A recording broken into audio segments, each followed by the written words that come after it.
Have you ever stopped to wonder why there's a voice inside your head constantly judging, guiding, or even criticizing you? Is it truly your voice or something you inherited? Hello, my dear friends. I hope you're all doing amazing. Today, we're diving into a fascinating topic that shapes every decision you make. The parent.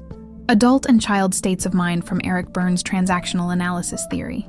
Without wasting a second, let's uncover how these voices influence your thoughts and behaviors.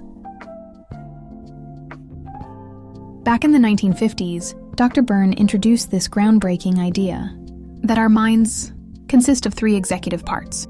Let's start with the parent. When we talk about the parent state, we're referring to everyone who shaped us in our childhood. The people who fed us, nurtured us, and taught us the rules of life. This includes our parents, teachers, caregivers, or anyone who played a role in our development. Parents teach us the essential rules of survival, starting with, don't touch the fire, you'll burn yourself, or be careful with sharp objects. Over time, these lessons evolve into protecting our emotional and mental well-being. Here's where it gets interesting. The way we internalize these lessons often creates a voice in our head that either supports or criticizes us, sometimes endlessly. Let's break it down further. The nurturing parent is the voice that encourages and protects us. It's the comforting part that says, it's okay, you'll figure it out when we fail. On the other hand, the critical parent can be harsh, blaming us for mistakes with thoughts like, why are you always so clumsy? Now, why does this matter? Because these internalized voices can significantly shape how we view ourselves and interact with the world. For instance, have you ever heard stories of someone collapsing from stress after losing money in the stock market, or being unable to pay off debt? This is often a result of the overwhelming pressure created by their critical inner parent. Our caregivers also teach us interpersonal rules, like how to interact with others to avoid harm or betrayal. They socialize us, helping us navigate the complex web of society. Teachers, mentors, and even cultural traditions extend this influence, shaping our inner parent even further. In Eric Berne's theory, the parent voice doesn't always stay helpful. Sometimes it becomes outdated, what psychologists call the controlling parent. This is the part that enforces rules and beliefs that might have worked for our grandparents, but feel restrictive or irrelevant in today's world.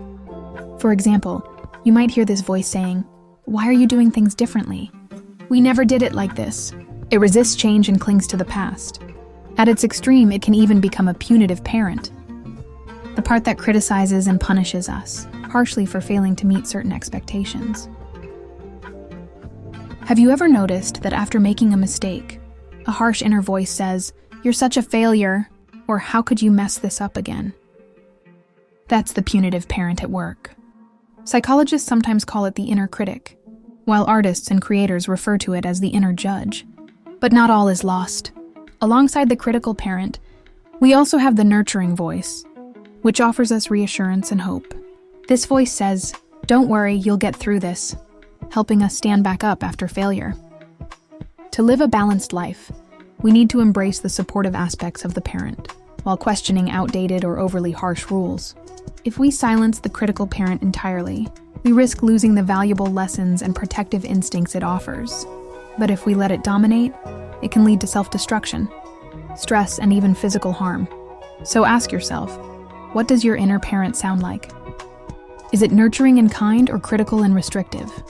By understanding these voices, you can take a big step toward improving your mental health and overall well-being. Thank you for joining me today. If you found this topic insightful, don't forget to share it with someone who might benefit from it. Let's keep exploring the fascinating depths of the human mind and its connection with art together.